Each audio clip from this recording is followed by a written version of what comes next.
Fogap, nous restons au standard et on va en Allemagne. Patrick, bonsoir, bienvenue à cette autre édition du débat panafricain. Oui, bonsoir à toi, mon très cher frère Bachir Ladan. Bonsoir à tous les téléspectateurs d'Afrique Média de par le monde. Un bonsoir particulier et très appuyé à tous nos standardistes et techniciens, sans qui vraiment nous ne pourrons nous exprimer. Un bonsoir à tous vos panélistes de tous les plateaux et surtout à ce jeune nouveau panéliste que vous avez sur le plateau. Monsieur Foto, c'est quelque chose comme ça, mais je ne sais pas vraiment, je peux me tromper. Oui. Donc vraiment, bonsoir à lui parce qu'il a vraiment des arguments assez solides et il a la volonté. Donc, concernant le sujet relatif, je vais m'appesantir rapidement sur le sujet relatif à Boko Haram. En disant simplement que vous savez, plusieurs fois, le ministre de la Communication camerounaise a voulu nous faire croire, nous qui observions effectivement la naissance et la manifestation de cette secte criminelle depuis longtemps, nous faire croire que non, l'aspect pauvreté de cette région ne pouvait pas expliquer l'enrôlement des jeunes. Mais vraiment, il fallait bien que ce soit des esprits non lucides qui puissent accepter de tels propos, de tels arguments. Non. Parce que voyez-vous, mon cher frère Bachir, je vais m'appuyer sur une statistique récente et disponible par tout le monde de l'Institut national des statistiques du Cameroun relativement aux régions du Cameroun. Il en ressort que la région de l'extrême nord, avant Boko Haram, a été la région la plus pauvre du Cameroun et après Boko Haram est encore plus pauvre. Pourquoi encore plus pauvre? Parce que voyez-vous, avec tous ces attaques qui ont eu lieu, bien entendu, la fermeture régulière des frontières a porté un coup fort à l'économie locale et ce qui a entraîné des milliers de jeunes dans le chômage et ces jeunes qui souffraient déjà préalablement d'un manque en éducation et des populations qui déjà manquaient d'adduction en eau potable, en électricité, bref, en infrastructure de base. Donc, voilà comment, effectivement, les tares et les comportements criminels de certains hauts dirigeants du Cameroun qui ont passé leur temps à piller les deniers publics et qui, heureusement, sont en train d'être attrapés un à un par cette opération dite épervier, mais ils ne sont pas encore tous. Il faut tous les attraper parce que c'est à cause de ces gens qu'effectivement, cette zone a été aussi précarisée, comme beaucoup de zones du Cameroun, bien entendu, mais là-bas davantage. Parce que n'oublions pas une chose, cette région est la région qui paie le prix le plus lourd en termes de vie humaine depuis l'arrivée de cette secte. Et il faudrait que la résilience de ce peuple-là, de cette région, ne soit pas mise à rude épreuve et qu'effectivement l'État manifeste effectivement cette volonté de faire un virage à 360 degrés. En faisant quoi concrètement? Parce qu'il n'est pas encore tard, mon cher frère Bachir. Quand les États veulent, alors ils peuvent. Je crois simplement qu'il y a une responsabilité des dirigeants de cet État-là. Je prends le cas du Cameroun spécifiquement, parce que je ne vais pas m'appesantir sur le Nigeria à longueur, parce que c'est le Cameroun que je connais le mieux. Il y a la responsabilité tout d'abord des dirigeants à répartir, c'est-à-dire à mettre sur pied cette décentralisation au plus tôt, afin que les régions soient développées du simple fait que chaque région pourra à son niveau résorber des problèmes locaux et immédiats. Ça, c'est un. Il faudrait effectivement qu'une masse de la population camerounaise, une majorité, soit mise au pas dans la formation citoyenne et politique. Parce qu'effectivement, c'est un des pans de l'éducation qui manque. Former des véritables citoyens qui deviendront des véritables patriotes. Parce que voyez-vous, pendant que les images sont là, nous les voyons tous depuis. Dans cette région de l'extrême nord, il faut voir la qualité de l'eau que ceux-là sont obligés de boire, mon cher frère Bachir. Vraiment, il faut être au mieux pour boire cette qualité d'eau-là.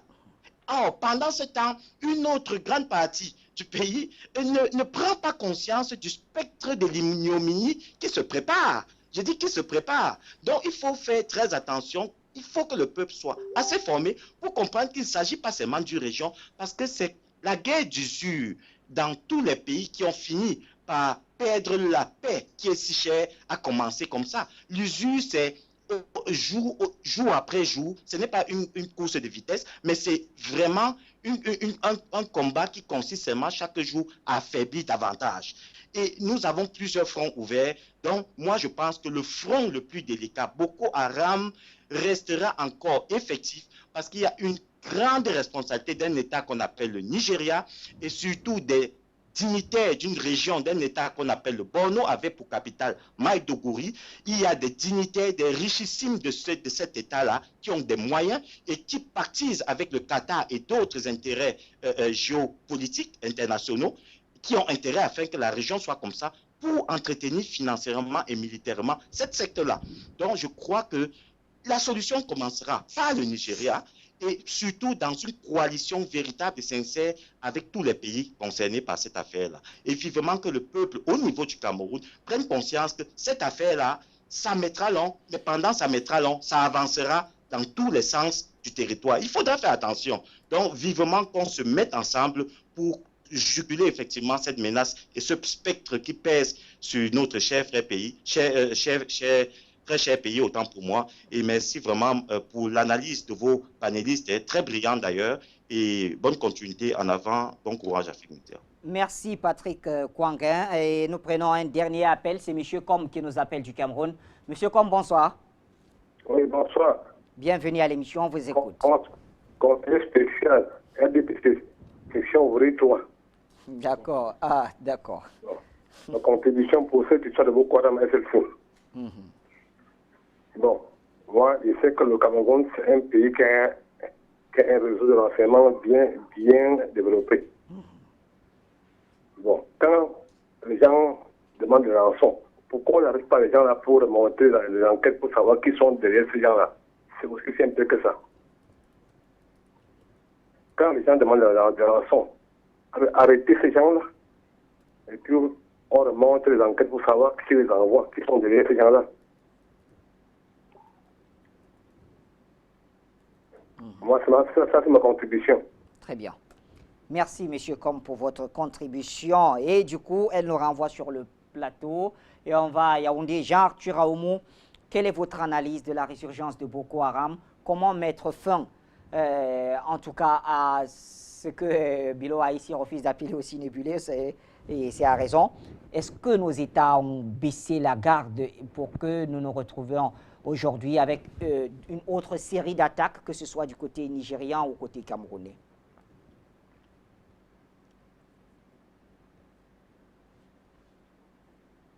La garde a effectivement été baissée au Nigeria et au Cameroun. La garde a été baissée au Nigeria dans la mesure où le Nigeria s'était lancé depuis quelques semaines à des tractations visant à faire libérer les otages, les jeunes filles qui avaient été enlevées par Boko Haram au niveau de la localité de Dapchi. Et les autorités nigérianes voulaient aussi jouer sur des divisions artificielles de Boko Haram pour essayer d'avoir un Boko Haram de groupe terroriste islamiste à un Boko Haram qui serait un parti islamiste relativement acceptable. Alors que Boko Haram, selon ses sponsors et selon ses encadreurs des officines occidentales et de quelques palais du Moyen-Orient, a simplement pour but de fragiliser autant que possible le Nigeria, voire l'imploser pour pérenniser le pillage des ressources naturelles du Nigeria par les multinationales. Cette donne-là semble ne pas être rigoureusement prise en considération par l'ensemble de la hiérarchie civile et militaire du Nigeria. Et c'est là un des sérieux problèmes. Deuxième chose, la garde a été baissée au Nigeria parce qu'il y a quand même eu, il y a quelques mois, plusieurs mois déjà, une fierté tellement placée d'une certaine fraction de la hiérarchie militaire et civile du Nigeria, au moment où l'armée tchadienne avait déjà nettoyé pratiquement le nord du Nigeria et était à 50 km du QG de Boko Haram. C'est de là où Lucas est venu de Lagos demandant aux troupes tchadiennes de s'arrêter et de rebrousser chemin. Ça a été une occasion en or qui avait été gâchée inutilement. Et puis, la lenteur de l'armée nigériane a venu substituer l'armée tchadienne dans les localités qui avaient été épurées par l'armée tchadienne, a permis, malheureusement, aux troupes de Boko Haram de venir à nouveau s'installer dans les localités que l'armée tchadienne avait au préalable libérées entièrement.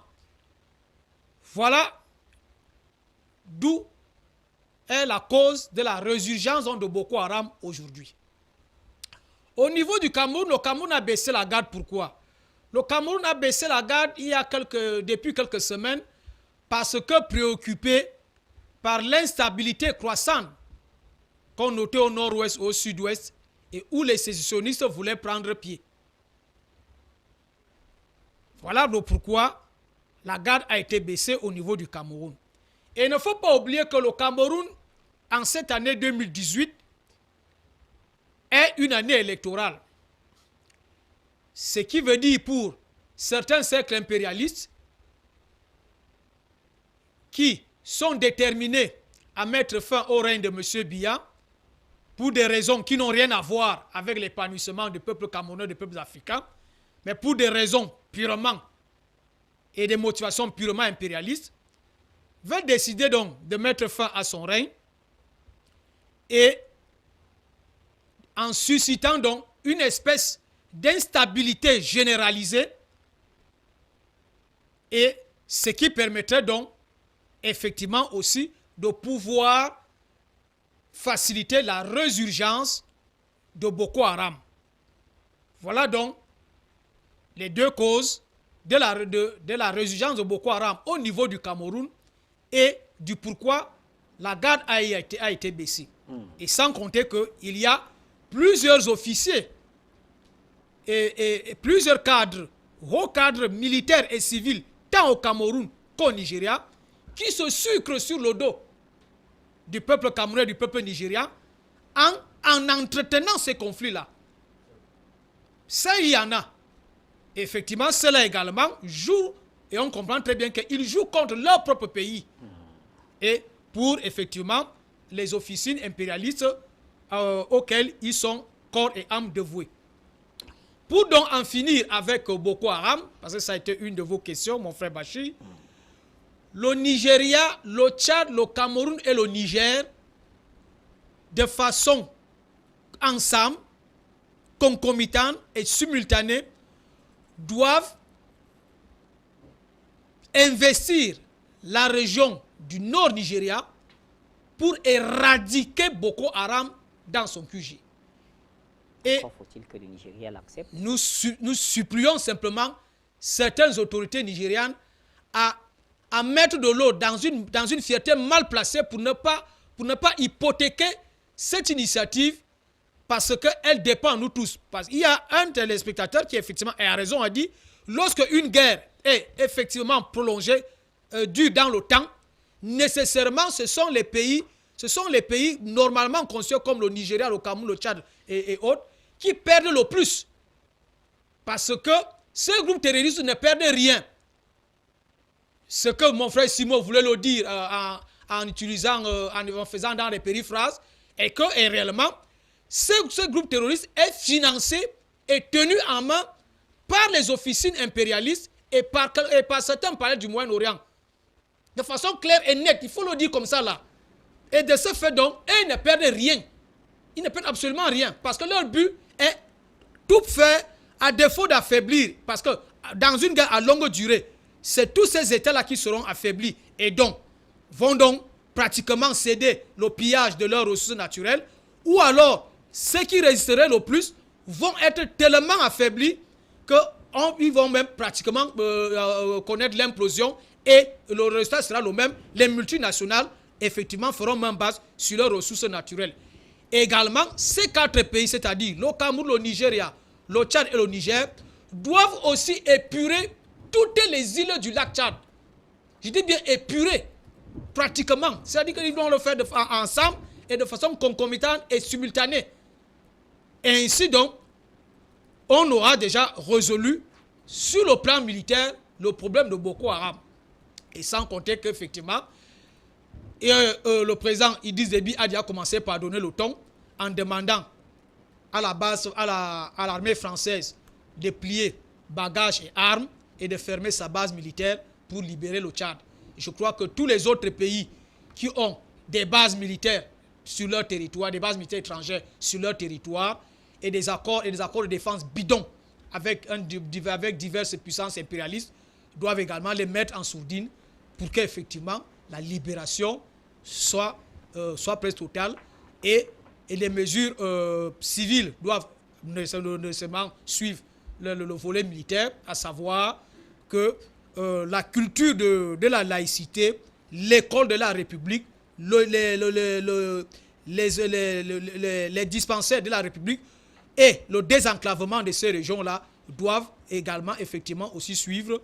Mais on ne peut pas dire que c'est à cause de la misère seulement que c'est la misère qui est la cause fondamentale du terrorisme islamiste en Afrique. Parce que quand on prend par exemple la région de l'Est est d'une précarité et d'une misère sans nom. Et pourtant, c'est de là-bas qu'on pille toutes sortes de richesses qui auraient pu alimenter les caisses du Cameroun. Mais ce n'est pas de ce côté-là qu'il y a un groupe terroriste. Mais le groupe terroriste islamiste international, c'est une fabrication et un montage réel des puissances impérialistes pour semer le chaos dans les pays africains et dans certains pays de l'Asie, afin de faire main basse sur les richesses naturelles de ces différents pays-là. Voilà ce que je peux dire, mon frère Bachir. Merci. Jean-Arthur Aoumou. Un message de Dieudonné Kamga qui nous écrit depuis Hannover. C'est en Allemagne, voilà, je crois. Oui, c'est ça. Très bien, voilà ce qu'il nous dit. Je pense très sincèrement que la stratégie de guerre mise sur pied par nos États fonctionne merveilleusement bien, car l'ennemi se fait petit à petit démasquer et ne saurait plus utiliser le label Boko Haram ou Daesh pour continuer à distraire le peuple africain. L'Afrique, à mes yeux, dit-il, mène là une guerre de libération contre l'impérialisme occidental sous la férule de la France. Notons que la défaite de l'Occident en Syrie a rabattu les cartes géopolitiques sur le plan mondial et donc sur l'Afrique. C'est pourquoi la France, l'Allemagne, l'Angleterre, les États-Unis se déportent tous sur le continent dans l'optique de contrer l'expansion de la Chine et de ses alliés et non mener qu'une quelconque guerre contre le terrorisme. Merci donc à notre ami Dieudonné Kamga qui nous a écrit et nous le suivons également. Et nous revenons, je vais donner la parole maintenant à Maître Momo et nous conclurons par vous, Dr Basilikian, tout à l'heure. Maître Momo, quand on a écouté Jean-Arthur Aoumou qui parlait des 4 pays concernés par la lutte contre Boko Haram, en tout cas, il est en train de préconiser une sorte de bloc, c'est-à-dire il dit pourquoi ne pas s'investir tous dans le nord-est du Nigeria et pour aller démanteler Boko Haram. Mais pour que cela se fasse, il faut bien que le Nigeria donne son accord. Bien évidemment, vous savez que le Nigeria n'a jamais engagé la vraie guerre contre Boko Haram. Sous Jonathan Goodluck, l'ancien président, Boko Haram était pour lui un instrument de déstabilisation du nord du Nigeria qui ne lui était pas favorable lors des élections et il avait le plus grand intérêt à ne pas faire une guerre totale contre Boko Haram. Et mal lui en a pris. Pourquoi? Parce que ceux qui ont vendu les armes à Boko Haram au Nigeria, Jonathan Goodluck avait parfaite connaissance des Occidentaux, de l'Occident qui vendait les armes. Et un marché a été conclu. Ce marché permettait de laisser Boko Haram en ses lieux et places, dans sa base de la forêt de Sambisa, et que Jonathan Goodluck essaye en quelque sorte de rendre son pétrole qu'il avait tripolisé, excusez-moi le terme, de rendre son pétrole un peu plus accessible et de maintenir les puits de pétrole clandestins qui étaient très très répandus au niveau du sud du Nigeria. Alors, lorsque le président Buhari arrive au pouvoir, il se rend compte effectivement que le Nord, il a été plébiscité par le Nord. Parce que Jonathan Goodluck n'avait pas intérêt à ce que les élections présidentielles se déroulent au nord du Nigeria. Il voulait même que le Nord soit balkanisé et mis hors des élections pour que le Sud, qui lui est favorable, lui permette de rester au pouvoir. L'opposition avait critiqué cette façon de faire et fort heureusement, Boko Haram avait tué ces dissensions et que les élections sont passées au nord, Mohamed Buhari est arrivé au pouvoir. Il faut comprendre un autre événement.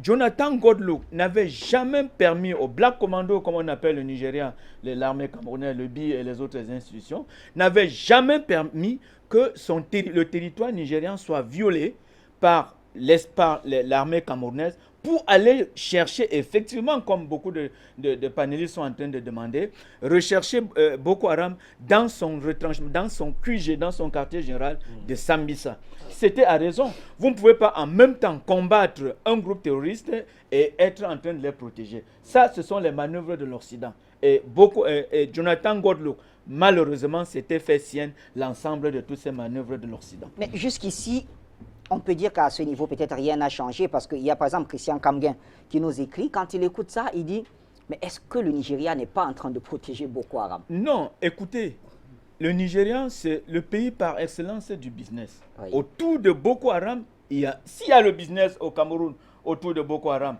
à plus forte raison le Nigeria qui contient sa base. Donc, vous avez vu la libération des filles de Dapchi. À l'heure où nous sommes en train de débattre sur le plateau d'Afrique Média, la querelle continue au Nigeria quant au pardon qui a été effectivement donné comme en échange des filles de Dapchi. Oui. Et vous voyez qu'une fois de plus, ces méthodes ressemblent à celles que Army utilise au niveau du nord du Mali, Oui, dans le Sahel. dans le Sahel, au niveau du Niger, au niveau du nord du Mali. Au Quai d'Orsay, il y a eu tout un imbroglio parce que lors de la libération de certains otages, le président nigérien a été mis à l'écart, alors qu'au départ de la transaction, il était la figure de proue. Juste parce qu'on ne voulait pas que certaines transactions soient sues, certaines transactions mafieuses dans cette guerre contre le terrorisme soient sues.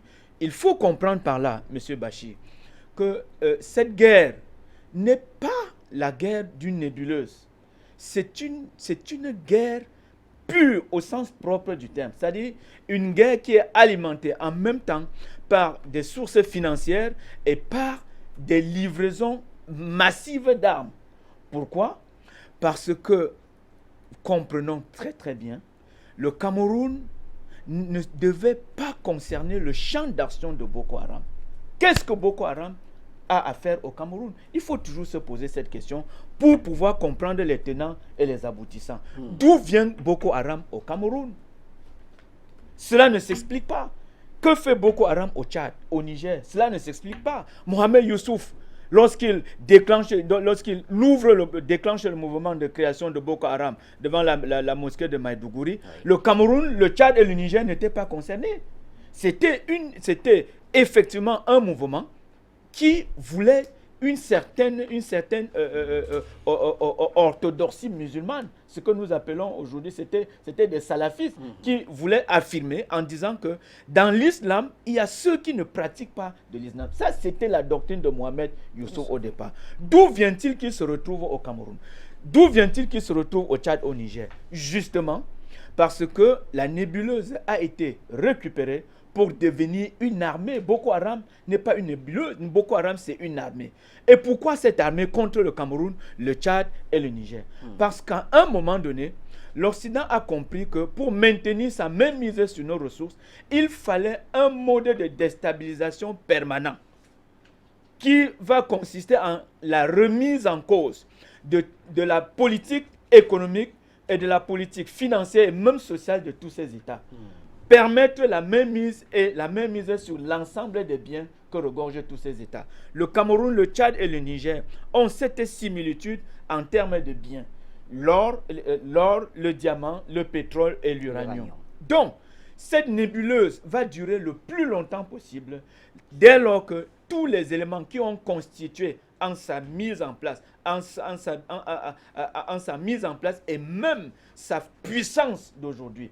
Quand ces mécanismes vont continuer à exister, Boko Haram existera. Et vous allez comprendre que la résurgence de Boko Haram aujourd'hui se justifie.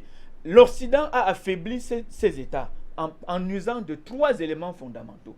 Il y a eu, il ne faut pas l'oublier, il y a eu la baisse des prix de matières premières. Vous allez constater qu'à un moment donné, le prix du baril du pétrole a baissé. Et comme nous faisons a dégringolé. Et comme nous faisons dans ce qu'on peut appeler la mono-industrie du pétrole, il va de soi que les recettes directes, c'est-à-dire l'ensemble de l'argent brut qui entre dans le trésor public, les recettes directes vont baisser et vont créer une sorte d'envie, une sorte de sécheresse au niveau des caisses. Bien plus, il y a les accords de partenariat économique. les accords de partenariat économique ont pour but d'affaiblir la douane. On a constaté que ces États se tenaient debout juste parce que leur douane constituait en quelque sorte encore une autre source de financement direct, c'est-à-dire en termes de recettes directes, de l'argent brut qui entre dans les caisses de ces États qui sont en train de maîtriser petit à petit leur système économique et avoir une stabilité sur le plan politique. C'est en ce moment que les 3 foyers déstabilisateurs prévus par la géopolitique mondiale, les 4 foyers, le foyer soudanais, le foyer équatorial, le foyer du bassin du lac Tchad et le foyer sahélo-sahélien. Ouais. Dans le foyer sahélo-sahélien, vous avez des pays comme le Mali, le Niger, le Tchad, la Mauritanie et l'Algérie. Ça, c'est le foyer sahélo-sahélien de déstabilisation. Et pourquoi ils veulent déstabiliser? Ils veulent déstabiliser juste parce qu'il faut avoir une mainmise totale sur des produits, sur des matières premières. Surtout que la Syrie a été une aventure infructueuse pour ces prédateurs.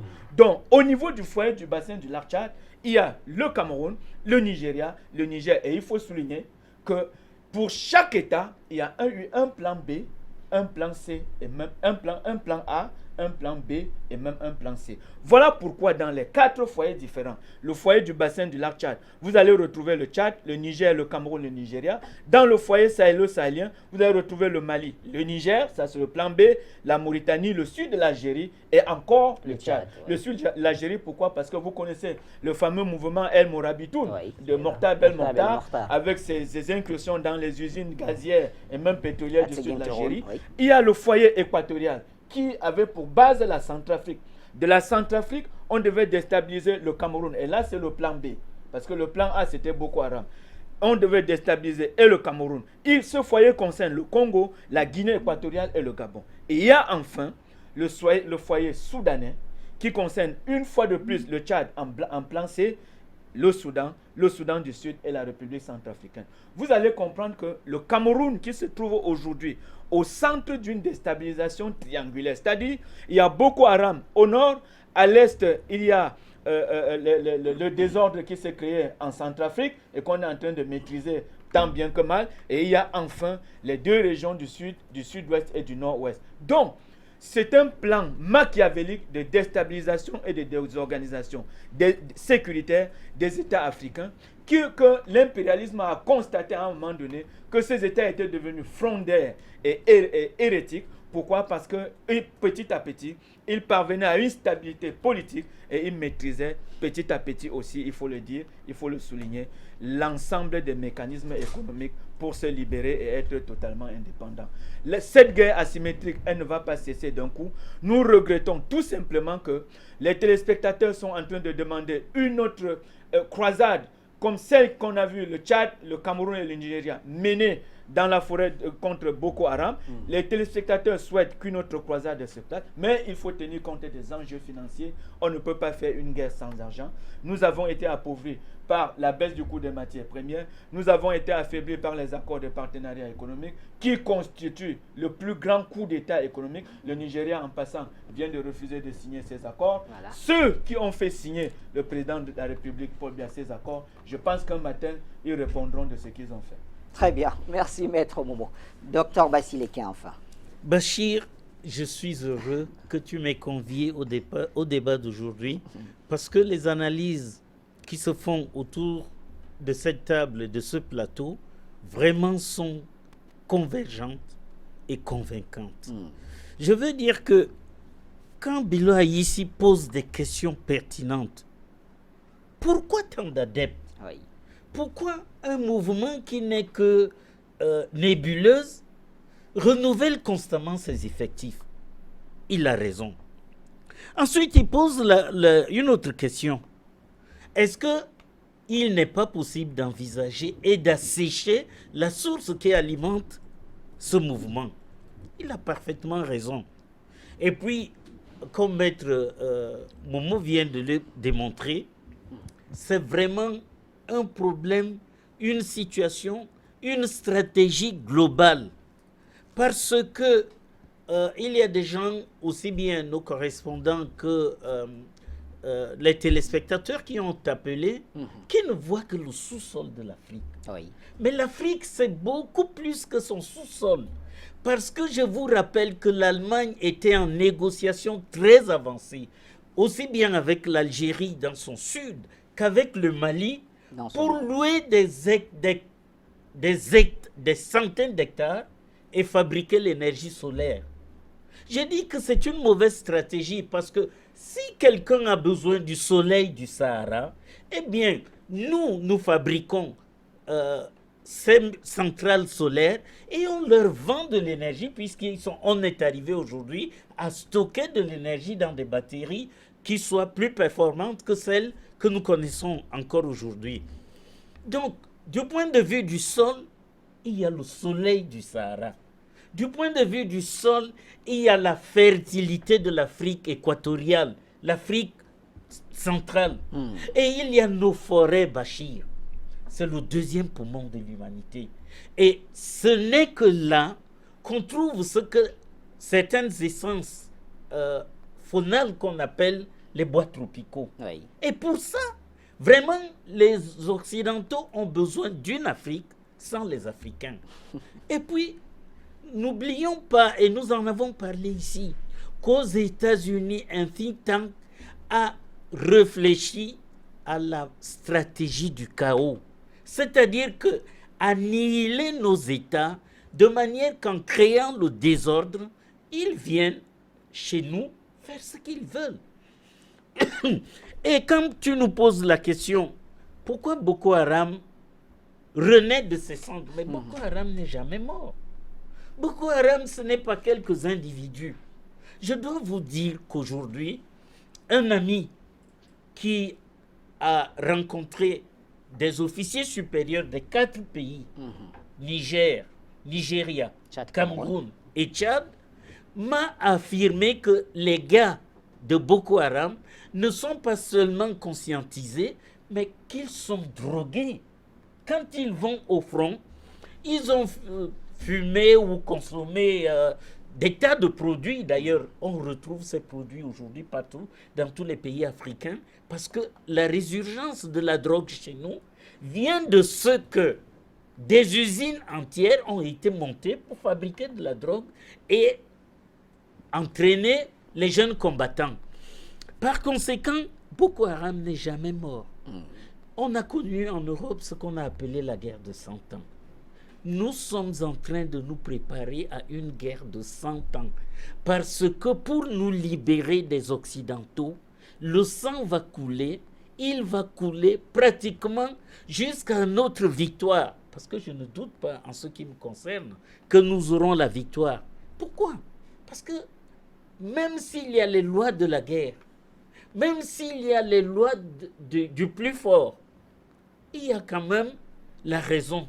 Il y a quand même les prétextes. Nous sommes chez nous et d'autres viennent nous prendre nos richesses et cherchent concomitamment à nous maintenir dans la misère. J'ai rappelé qu'au sortir de la dernière guerre mondiale, les Américains avaient souscrit, avaient délimité avec précision l'espace de notre planète qui aurait droit au développement économique et au bien-être matériel, étant entendu que le reste de l'humanité devait être maintenu dans la misère, la soumission et évidemment la négation de notre humanité. Malheureusement, les choses ne se passeront pas comme ça. Malheureusement, nous avons été capables de résister. Et puis, il faut reconnaître que si cette affaire-ci avait éclaté il y a 20 ans, d'ailleurs, elle n'aurait pas pu, parce qu'encore à ce moment-là, Français et Américains croyaient que l'Afrique était leur propriété ad aeternam. Malheureusement pour eux, les Africains, un peu modestement, reconnaissons-le, grâce à Afrique Média. Aujourd'hui, les Africains sont capables de comprendre que ce qui est à l'Afrique devrait rester à l'Afrique sans pour autant refuser les échanges, sans pour autant refuser la collaboration avec d'autres hommes. Parce que nous, contrairement aux autres, contrairement à l'Occident, nous ne nions pas l'humanité des autres, mais nous trouvons que la violence, l'occupation, l'extorsion et l'exploitation qui constituent leur credo de base, eh bien, nous n'acceptons pas ça.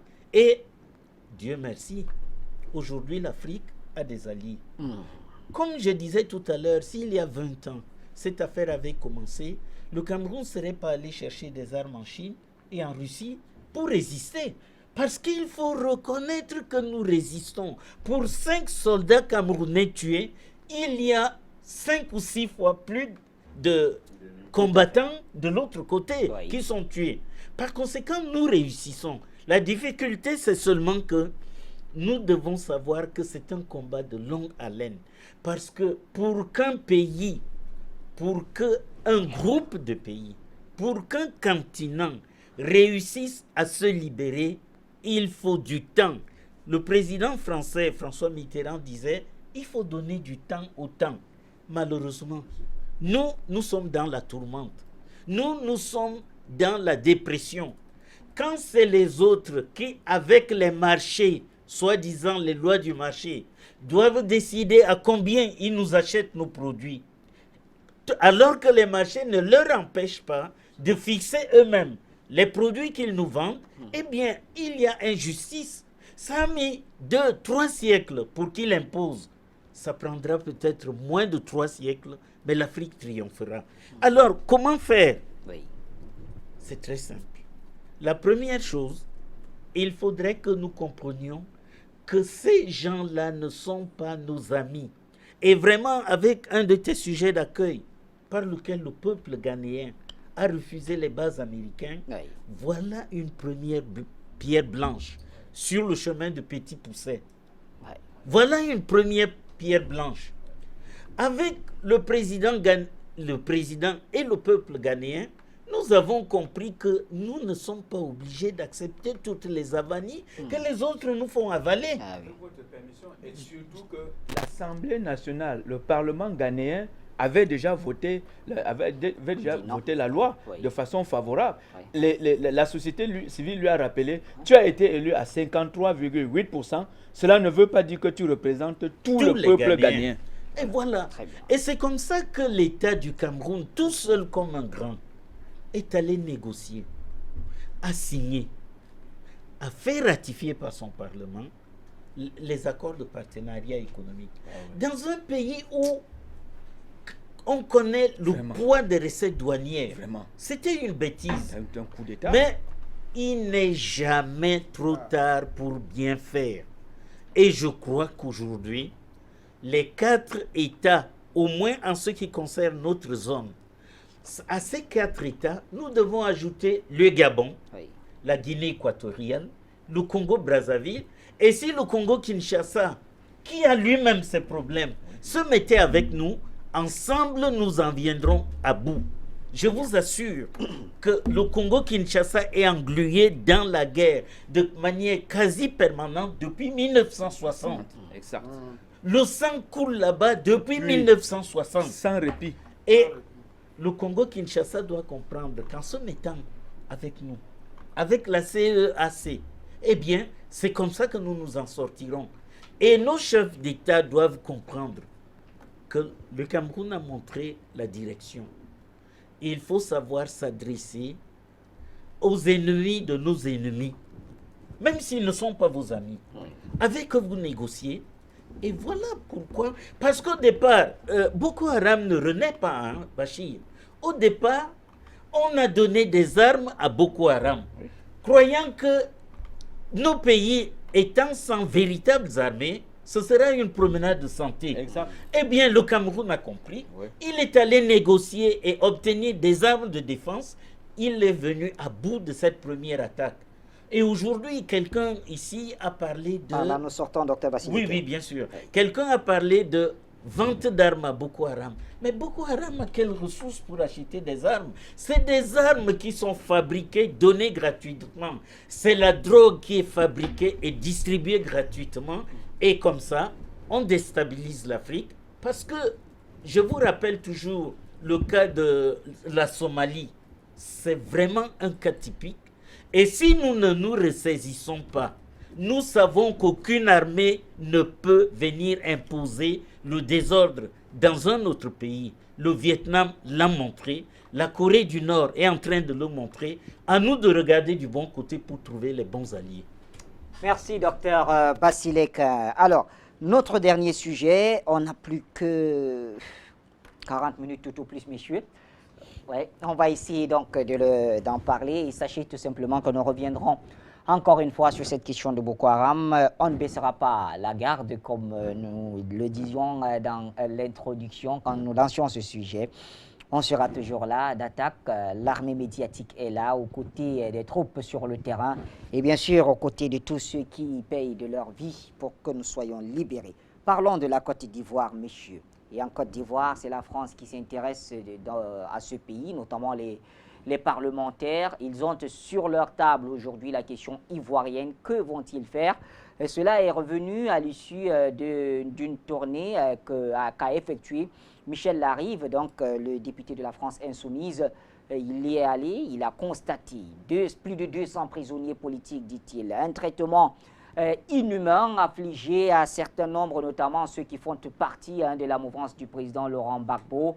Il parle aussi du président Laurent Gbagbo qui, après 82 témoins à la Cour pénale internationale, on n'a pas réussi à prouver sa culpabilité. Bien sûr, Michel Gbagbo également, qui est aussi un Français quelque part, puisqu'il est né à Lyon, mais...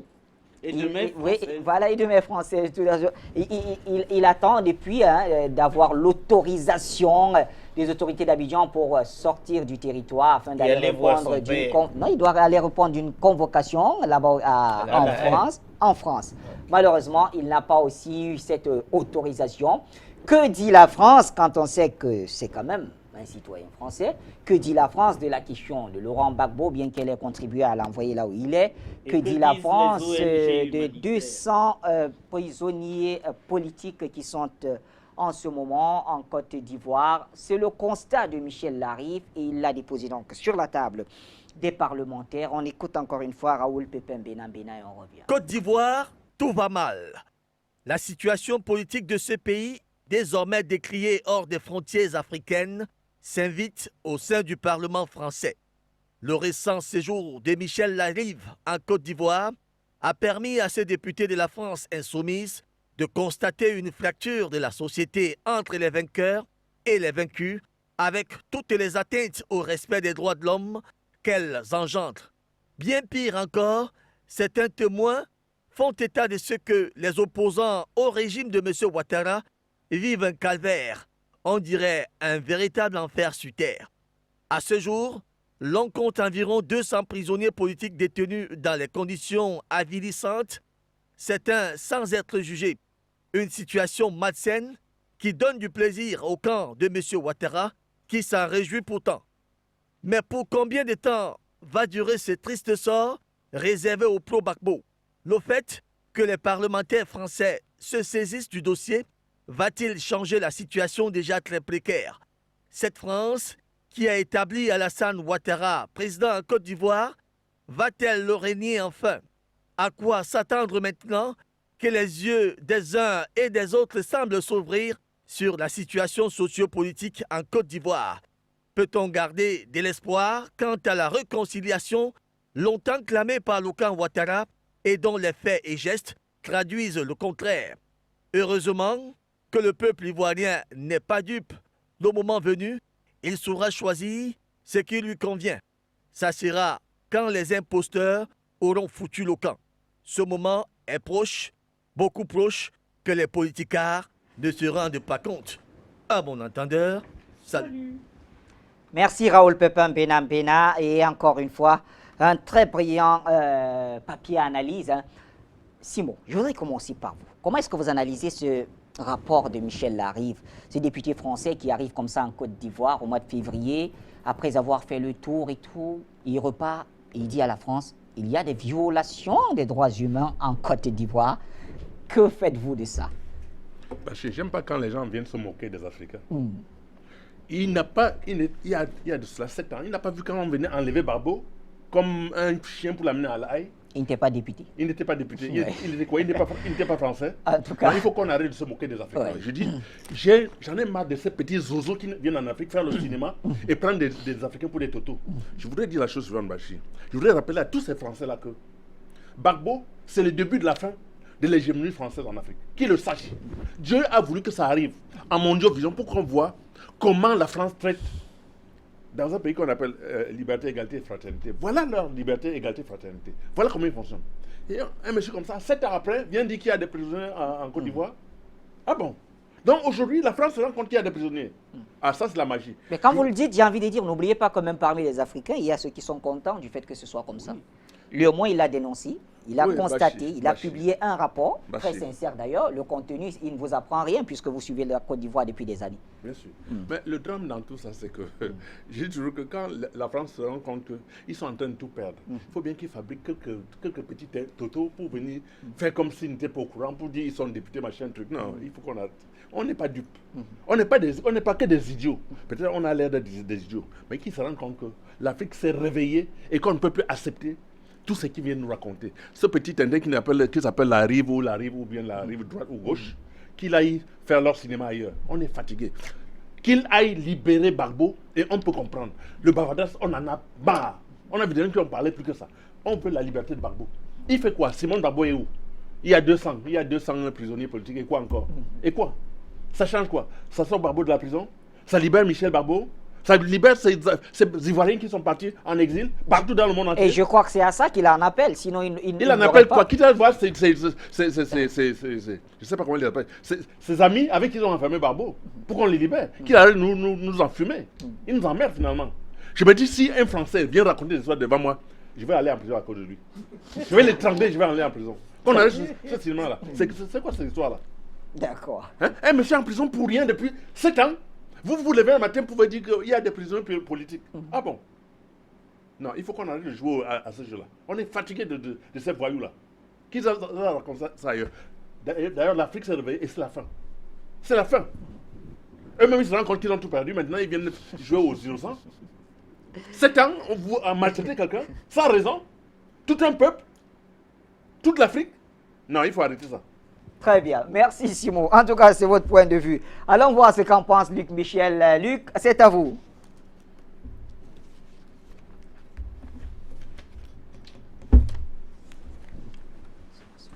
Je vais peut-être doucher votre enthousiasme, mais il faut quand même dire ce qui se passe réellement. Il y a un député de la France Insoumise, donc le mouvement de Mélenchon, il s'appelle Michel Larive. Il est habitué des questions qui dérangent. Il s'est rendu en Côte d'Ivoire, il n'aime pas visiblement Ouattara. Il a fait un rapport où il explique effectivement ce qui se passe, notamment les prisonniers politiques qui sont toujours détenus sans jugement, les mauvaises conditions, les maladies, les tortures, il y en a, etc. Mais ça s'arrête là. Le problème n'est absolument pas sur la table de l'Assemblée nationale, comme vous le dites dans votre introduction, et je le dis bien malheureusement. Il faut savoir comment fonctionne le travail des députés de l'Assemblée nationale française. Il y a tout d'abord des questions qui sont tout d'abord mises en commission, et puis débattues en présence ou pas des membres du gouvernement. Ce n'est pas le cas ici. Il y a des questions publiques qui sont posées au gouvernement. Ça suppose de passer par un groupe et ça suppose d'avoir un accord de la questure et du bureau de l'Assemblée nationale. Ce n'est pas de ça qu'il s'agit. Enfin, chaque député, il a le droit de poser un certain nombre de questions limitées par an au ministre du gouvernement. C'est ce que Michel Larive a fait. Il n'y a pas de débat public. Il n'y a même pas de mention de ces questions. Le député est inscrit au ministre. La question est inscrite sur la partie de son site, sur le site de l'Assemblée nationale française. Et c'est là qu'est la farce, malheureusement, Bachir. Il n'y a pas d'obligation pour le ministre de répondre. Vous verrez qu'il y a de nombreuses questions de Michel Larive dérangeantes qui sont sans réponse. Ici, ça fait déjà beaucoup de temps que le ministre ne répond pas. Je veux bien prendre le pari avec vous qu'il n'y aura jamais de réponse. Il faut dire un deuxième mot parce qu'il faut arrêter de faire des politiciens du système occidental des chevaliers blancs. Le mouvement La France Insoumise, qui est l'ancien front de gauche de Mélenchon, il participe à la déstabilisation de l'Afrique, il participe à la France-Afrique. Mélenchon, c'est un grand dignitaire de la franc-maçonnerie, il a été ministre de François Mitterrand, il a été ministre de Jospin, il a été député et sénateur socialiste, c'est un homme du sérail, comme on dit, ça vous explique pourquoi on l'a laissé monter. Il faut savoir que son mouvement, par exemple, il est celui qui parraine avec les Verts français, ce qu'on appelle les Verts kaki, puisqu'ils sont ralliés à l'OTAN. C'est un des mouvements qui parraine à l'Assemblée nationale française et au Parlement européen la Corrète, qui est l'opposition fantoche, marionnettisée par Paris, Washington, Berlin et Bruxelles pour détruire la Guinée équatoriale.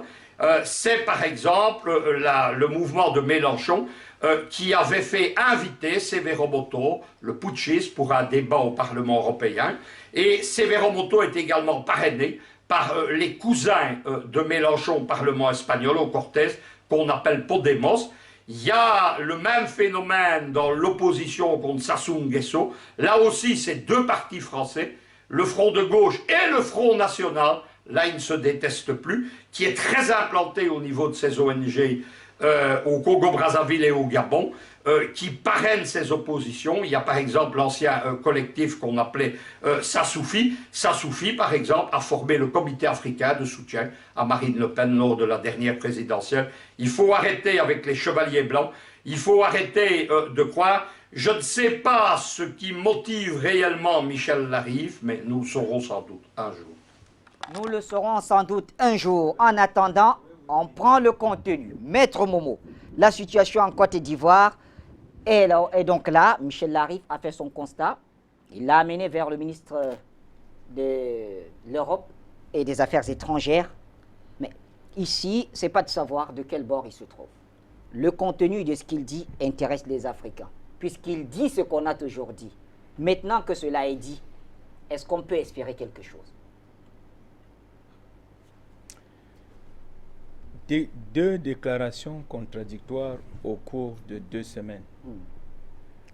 Ceux des Africains qui ont cru à Michel Larive, qui ont cru, qui ont eu foi en ces déclarations, ont eu le démenti quelques jours après par le ministre français, le premier ministre français, qui fait des injonctions à l'État malien de s'abstenir d'exercer le pan essentiel de ce que nous pouvons appeler la liberté. Il faut qu'on comprenne. La politique française, la politique extérieure française est une et indivisible. Ceux qui ont comploté pour envoyer le président Laurent Gbagbo et Charles Blé Goudé en prison à la CPI, ce sont les mêmes qui vont chercher à le maintenir aujourd'hui par le pouvoir qui est présent. Il faut bien comprendre que sur le plan de la politique purement extérieure, les projets de Sarkozy reçoivent d'office au niveau du Quai d'Orsay l'aval des projets extérieurs de Macron. Maintenant, il faut essayer de faire ce que je peux appeler, d'apporter ce que je peux appeler un bémol, ou de faire le maquillage de ce qu'on peut appeler en relation internationale le mensonge vrai.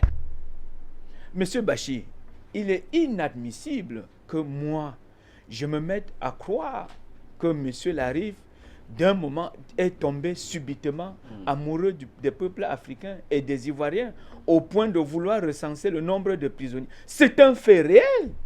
Lui, il ne nous apprend rien.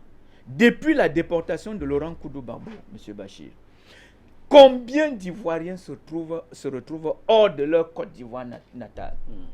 Nous avons exposé sur ce sujet ici jeudi dernier.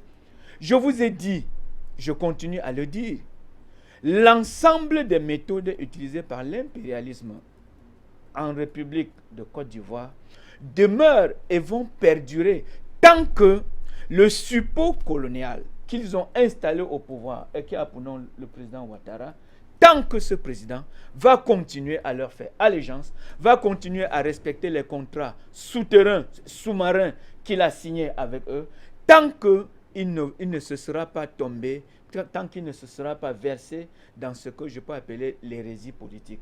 Il faut restituer le contexte de Larive.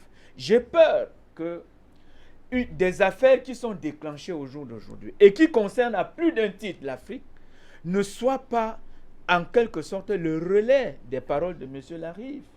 M. Larive est un député. Il l'a soumis, il l'a évoqué. Lorsque vous êtes un député, les questions que vous soumettez au Parlement sont ce qu'on peut appeler les questions orales.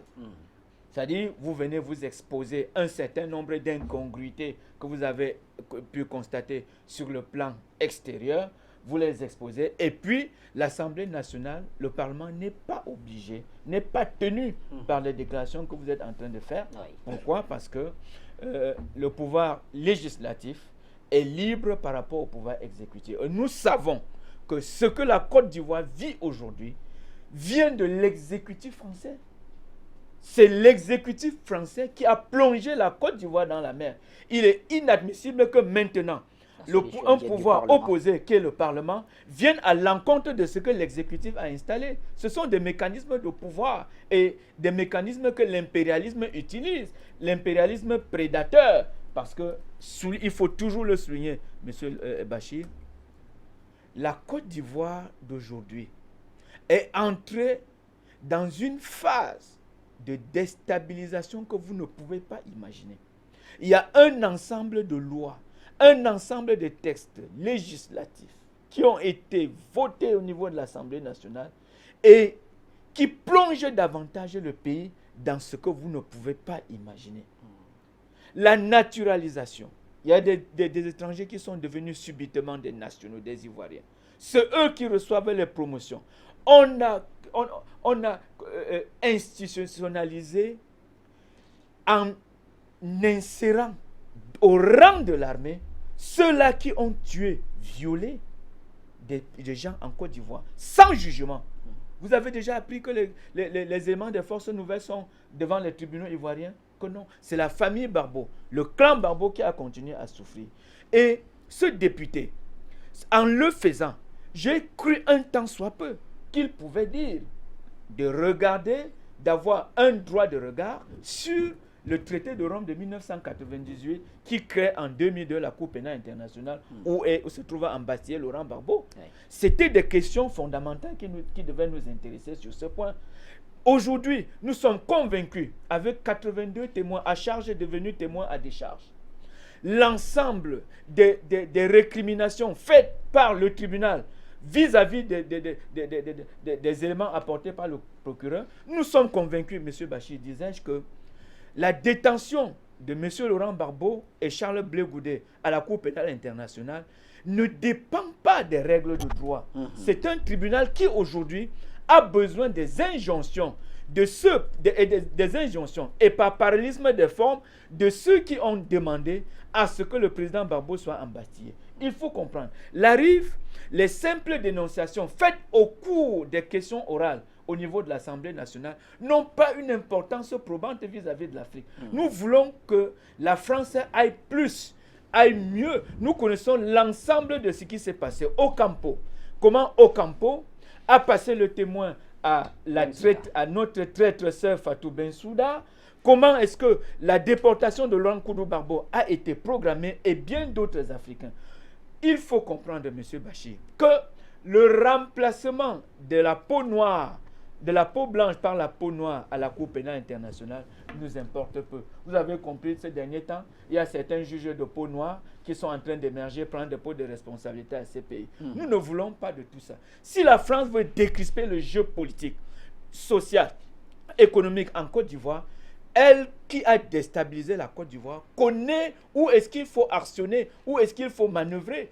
Il faut manœuvrer en libérant Laurent Koudou-Barbeau et Charles Blé Goudet. Vous ne pouvez pas tenter de dire que vous êtes en train de faire une paix dans un État avec les éléments, tous les éléments des négociations de paix qui ne sont pas remplis. La première condition, c'est que Laurent Barbeau soit libéré de façon inconditionnelle. Il n'y a pas de condition puisque les règles de droit qui ont été prévues par cette cour impérialiste ne parviennent pas à s'appliquer dans le cas Barbeau. Alors, quand les règles de droit ne parviennent pas à s'appliquer dans un cas qui est soumis au magistrat de la Cour pénale internationale, qu'est-ce qu'il faut faire? Il faut libérer purement et simplement ceux qui ont été arrêtés sur la base des éléments qui n'avaient rien à voir avec les infractions citées. Très bien. Merci, Maître Momo. Alors, le temps, on va essayer de le gérer comme on peut, messieurs, en 2-3 minutes chacun. Allons donner la parole. Noa Sadio, vous voulez intervenir tout de suite? D'accord, allez-y tout de suite, donc, c'est bon. Et puis, on ira à Yaoundé. Si moi m'a un peu intéressé, dans l'affaire de ce farfelu d'avocat. Oui. Bachir. Le député. Excusez-moi. Bachir, j'ai regardé une chaîne de télévision hier, de chez moi. Donc ça veut dire que la chaîne est au Cameroun. C'était un débat que j'ai vu. J'ai réfléchi à mon humble avis, à vous, à nos copanélistes. Le débat était sur le Congo, Zaïre, entre Katumbi et Kabila. Alors j'ai vu les vrais pro-Katumbi. Parce que l'argent est dangereux. Quand je vous dis, il n'y a pas de bon blanc, peut-être que j'exagère, mais je m'intrigue un peu. Ce blanc qui vient là, il est de Mélenchon. Si tu réfléchis sur Mélenchon, hein? Tu ne vas pas entrer par le ventre, tu vas entrer par le côté. Parce que ce n'est pas une référence. C'est des racistes, des bandits. Oui, aujourd'hui, Luc Michel et moi, on est très en... On est en face, on est ensemble. Il a raison. Vous savez, ces gens, aujourd'hui, la France est en mal dans ses colonies. Même le bébé qui a laissé la bouillie, mais qui commence à manger le riz, c'est bien que la France, là, n'est pas bien. Je vous dis, ils savent, tous les Africains, et ça, Afrique Média, je ne vous jette pas des fleurs, vous avez fait un bon travail. C'est pourquoi Bolloré vous avez enlevé dans son bouquet. Je mens? Il nous a enlevé dans le bouquet. Et les Français, vous voyez souvent, ils ont fait des petits trucs parce qu'ils sont malins pour le coincer. Maintenant, ils prient, et je vous le dis, je ne mens pas, pour que vous reveniez dans son bouquet.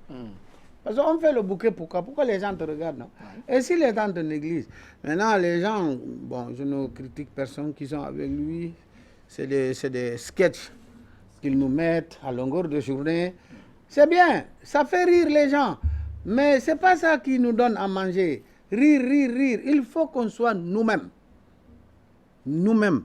Parce que quand je vois... moi, je ne suis pas Kabila, hein, vous le savez. Et ce n'est pas aujourd'hui que je retourne. Mais quand on croit à certaines choses, ça me rend malade. Ça veut dire qu'on court pour l'argent. Et le Congo, il venait de le dire. Depuis Lumumba, le Congo est toujours dans des difficultés. Une nation riche. C'est sa richesse qui traumatise les gens. Ils veulent prendre leur qui. Et malheureusement, les Congolais ne le savent pas jusqu'ici. Malheureusement. Les gens disent, je suis avec Kabila, je suis avec... C'est rien, ils sont avec l'argent. Pour que quand on vient, allez, on est au mangeoire. Ouais. Jusqu'au moment où on va nous virguler, parce que la virgule, elle est tordue. Voilà. C'est ça le problème de ce monsieur qui vient. La Côte d'Ivoire qui ne sait pas qu'il y a des prisonniers qui souffrent. Ouais. Tout le monde le sait, non? Vous l'avez parlé ici. Quand nous autres, je vous ai dit, et je le dis et je le répète, moi je suis pro-Gbagbo. Il est socialiste. Maintenant, j'ai vu, malheureusement, c'est maintenant que je me rends compte que vous avez même parlé un peu de chez moi. Le jour où Wade a reçu Aminata Tall, socialiste, Khalifa Sall, socialiste, et tant d'autres, Malik Gakou, sa bande, j'ai dit que voilà un monsieur dangereux qui va gâter la politique sénégalaise. En politique, si tu n'as pas de conviction, rentre à la maison. Oui. Et la conviction manque. C'est au toi, je me mets là, qui compte. Vous savez, moi, souvent vous et moi, ça chauffe quand je défends Macky Sall. Il n'est pas parfait. Mais si quelqu'un, je gouverne avec toi, Macky Sall, il a été à l'Assemblée, dernier poste, ministre de l'Intérieur, ministre, je crois, de l'Industrie, et Premier ministre. Donc il a statué tous ces trucs. Les gens te diront, c'est carrément qui a fait. Moi, ça, c'est pas ça qui m'intéresse. Momo est mon ami. Le jour que l'autre Momo a dit ici qu'il m'a trouvé à la télé avant Momo, j'ai dit non. Moi, le mensonge ne passe pas. Et parce que les gens mentent. Ils mentent comme des passants. C'est pas croyable. Quelqu'un ment, et surtout votre danger là qui est Internet ou Facebook et autres. Mensonge. Ils se sont levés un jour, ils disent, comment il s'appelle le riche là?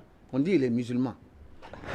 Comment il s'appelle? Tu connais? Gates. Hein? Bill Gates. Bill Gates, Bachir. Ah bon? Et, wallahi, ça te...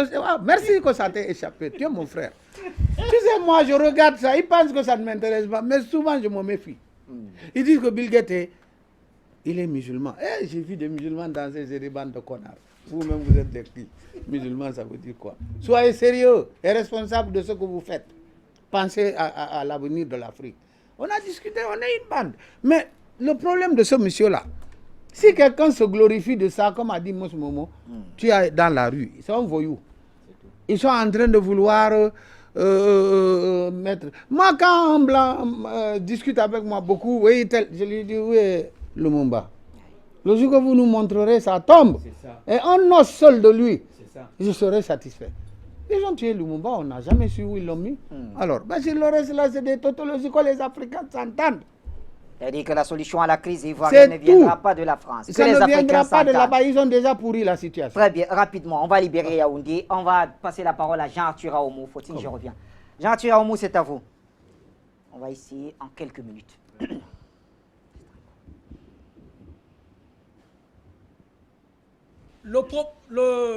Je crois que le propos de ce député français n'est pas un fait du hasard. Première chose, c'est bien pour les victimes d'avoir toujours au moins une personne qui essaye de porter votre problème à la conscience, à la conscience étrangère, pour qu'au moins votre sort ne soit pas oublié ou ignoré. Ça, c'est l'avantage de ce député français. Parce qu'effectivement, au sein du Parlement français qui est composé de façon écrasante par la droite réactionnaire, poser un problème qui relève de l'Afrique et qui remet en question la pratique politique de cette droite réactionnaire, ça, c'est quand même une gageure. Et là également, ce député, et nous également, nous le savons très bien que la politique africaine est du domaine réservé de l'exécutif. Il le savait très bien, mais il posait ces questions juste pour embarrasser à la fois cet exécutif et cette droite réactionnaire qui est au pouvoir et qui domine le Parlement français à l'heure actuelle. Et il ne faut pas oublier ce qui se passe à l'heure actuelle à la CPI. La CPI, cet outil juridique impérialiste et négrophobe, est englué dans des contradictions fortes sur le problème Gbagbo-Blé Goudé. Il y a manifestement un déni de justice dont le président Gbagbo et le ministre Blé Goudé sont victimes. Et comment donc faire pour essayer de sauver la face de cet outil juridique impérialiste et négrophobe? Libérer maintenant le président Gbagbo et Blé Goudé alors que l'homme lige de la France-Afrique n'a pas encore totalement verrouillé, une fois de plus, la Côte d'Ivoire et l'Afrique de l'Ouest pour le bien, pour le confort de l'oligarchie française, c'est ça qui pose un problème.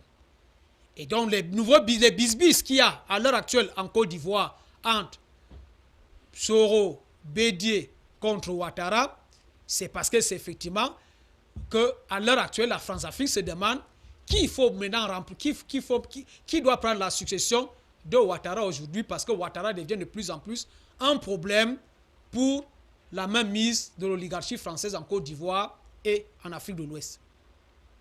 Et ça, c'est une manière pour l'exécutif de pouvoir tricher. Mais comme entre Macron et Sarkozy, il y a une guerre feutrée et ils se donnent des coups, on peut au moins profiter d'un de ces coups. Et à ce moment-là, j'aimerais à ce que disait Maître Momo tantôt, à savoir que si tant est que l'exécutif français essaye de vouloir faire amende honorable et veut préserver et veut redorer l'image de la France et éviter d'anticiper le déclin de la France à l'heure actuelle, il y a quelques données fondamentales que la France elle-même sait. Que l'Élysée ordonne à la CPI de libérer immédiatement et inconditionnellement le ministre Blé Goudé et le président Laurent Gbagbo. Ça, l'Élysée peut le faire et doit le faire dès maintenant et c'est faisable et c'est applicable. L'Élysée doit ordonner à l'heure actuelle à Abidjan de libérer Simone Gbagbo et tous les détenus politiques qui sont au moins 300 à l'heure actuelle en Côte d'Ivoire, les libérer immédiatement et inconditionnellement. Ça également, ça peut se faire et l'Élysée peut le faire et Abidjan s'exécutera. Ça, c'est le domaine des choses simples. Ça participera donc à apaiser les cœurs et à réconcilier les Ivoiriens entre eux. Ça, au moins, c'est une chose que si l'exécutif actuel de Paris veut vouloir redorer son blason en Afrique et en Côte d'Ivoire. Et à ce moment, donc, à l'exécutif de Paris de pouvoir, en ayant donc fait ce geste-là, cet acte-là, pour poser maintenant des nouvelles bases de renégociation d'une nouvelle coopération franco-africaine et franco-ivoirienne. Et donc, mais est-ce que le lobby néocolonial français, qui est si obtus, peut se permettre un tel saut qualitatif? Je suis assez réservé, mais je ne suis pas totalement fermé. J'attends.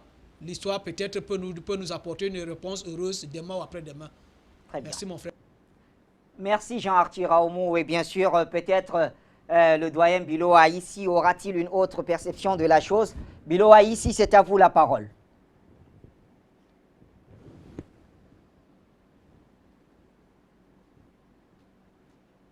Merci Bachir, mais je voudrais dire avoir une autre vue est assez difficile parce que il faut le dire, le député qui est allé faire le cinéma en Côte d'Ivoire ne peut pas changer la politique africaine de la France. Ça c'est clair, parce que la Côte d'Ivoire, son problème est né le 18 octobre 1905 lorsque Houphouët-Boigny est né. Vous savez qu'Houphouët-Boigny à un moment donné, a été un des fondateurs du RDAC, du Rassemblement démocratique africain, donc apparemment de gauche. Mais lorsqu'il a viré et qu'il est devenu de la droite, il a fait plusieurs fois le gouvernement français. La Côte d'Ivoire est devenue une affaire française, la chose de la France. Et l'accident qui veut que le président Houphouët-Boigny, que le président Gbagbo prenne le pouvoir, mais la France en est moi.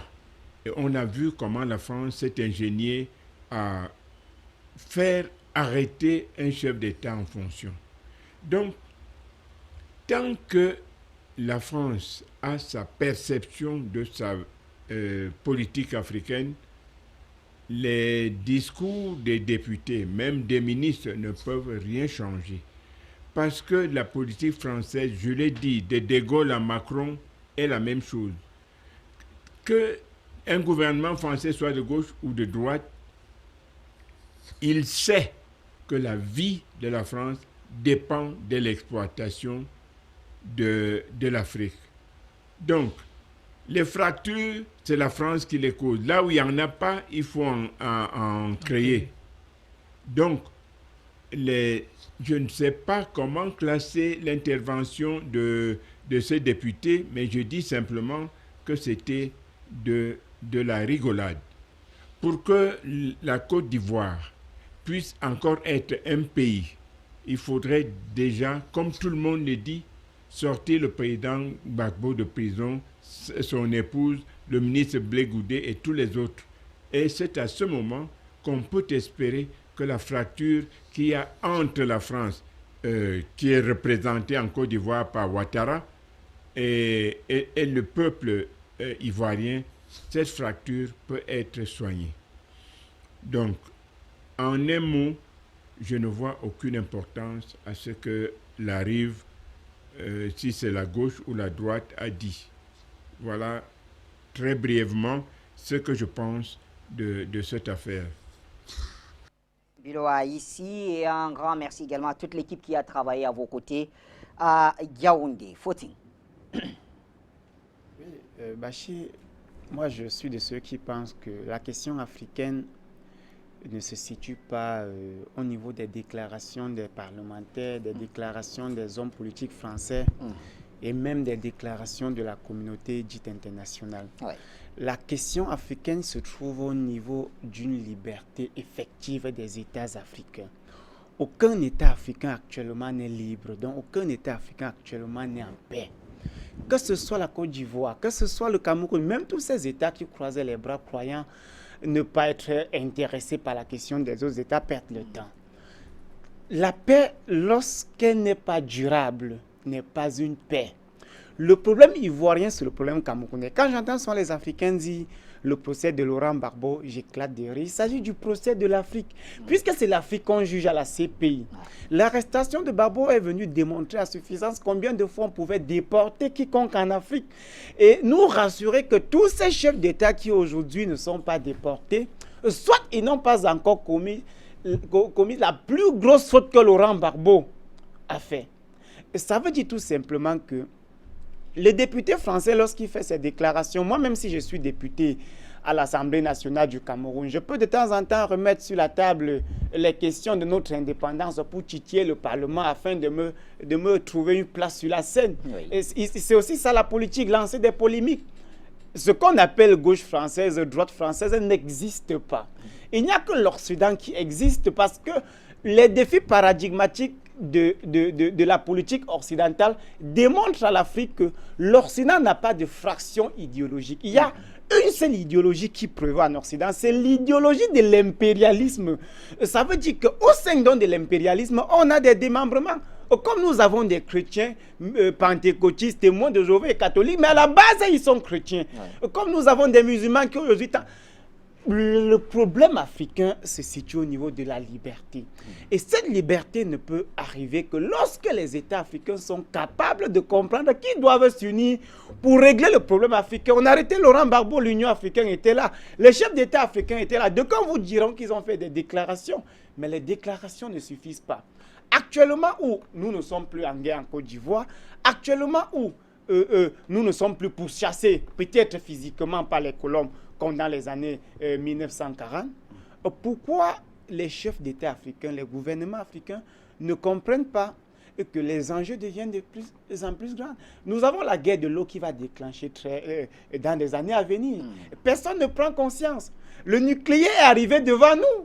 On a signé, les APE sont nés en 2002. Lorsque la mouvance de la contestation du franc CFA est arrivée sur la table, ces gens savaient que le franc CFA allait tomber. Il fallait préparer un autre outil. Cette politique d'anticipation devrait inspirer les dirigeants africains à comprendre que la France a déjà l'image qu'elle donnera à la France en 2300. Cependant, nous avons des horizons 2025, 2020, 2035.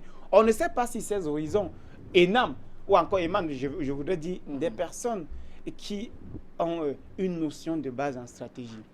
Une dernière chose avant de terminer, je n'aime pas terminer généralement sans le dire.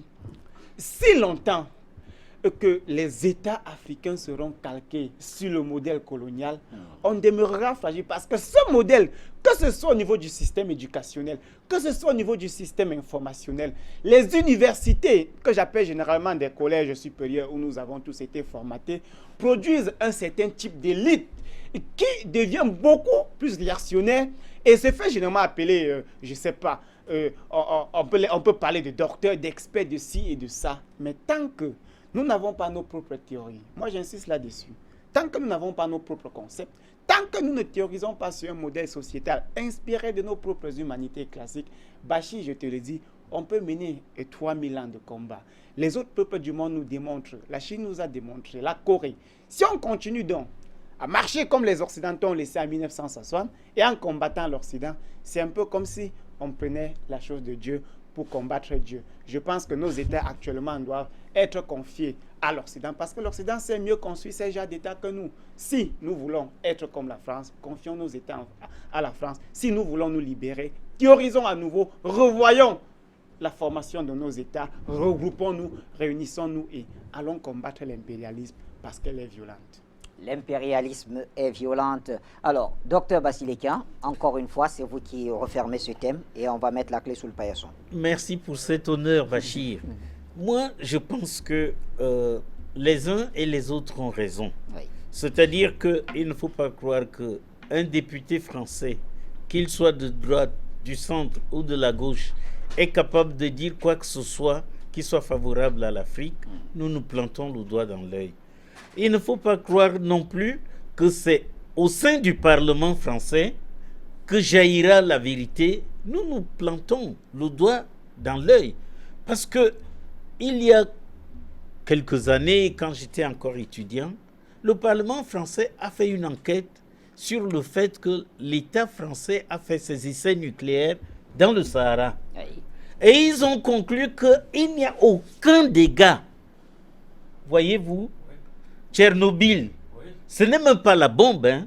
C'est tout simplement une centrale qui a lâché. Fukushima, ce n'est pas la bombe, c'est une centrale qui a lâché. Et il y a des conséquences horribles. La grande sécheresse que nous avons connue en Afrique, qu'on ne s'y méprenne pas. Ça vient de là. Ça vient de là. Donc, ce n'est pas de France que nous aurons la solution à notre problème. Par contre, réjouissons-nous que M. Larive ait fait cette déclaration. Parce que toi, Bachir, quand tu prépares le débat panafricain, tu as besoin que l'actualité t'accompagne. Tu ne peux pas inventer des histoires qui viennent des anges. Tu t'appuies sur l'actualité.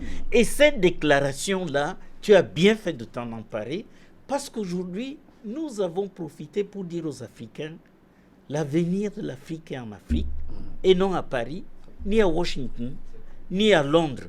Ça, au moins, c'est un point positif, et je me réjouis que tu aies saisi la balle au bon, et que nous en ayons profité pour conscientiser une fois encore les Africains. Merci, Dr Bassilekan. Le temps ne nous permet pas donc de nous étendre un peu plus que ça. Je crois que chacun a dit un mot sur tous les sujets. Et puis on va se quitter. Nous allons remercier nos téléspectateurs. Ils sont très très nombreux, ces téléspectateurs du Parlement. Il faut signer un tout petit, disons 10 secondes. Oui, nous bouclons. J'allais profiter rapidement pour dire à la jeunesse panafricaine du Cameroun que les hommages que nous avions prévu rendre à la combattante Winnie Mandela le samedi 14 on a reporté la date pour le 6 mai, question de mieux nous préparer, même avec la télévision Afrique Média et d'autres autorités, parce qu'elle mérite quand même des hommages un peu plus grandioses que ce que nous avons voulu faire. Et à côté d'elle, nous saluons un autre qui ne fait plus partie de nous, Yamta Augustin, qu'il repose également en paix. Merci à tous pour la participation à cette autre édition du débat panafricain. Nous vous retrouvons donc dans les jours à venir pour une prochaine édition. Bonsoir.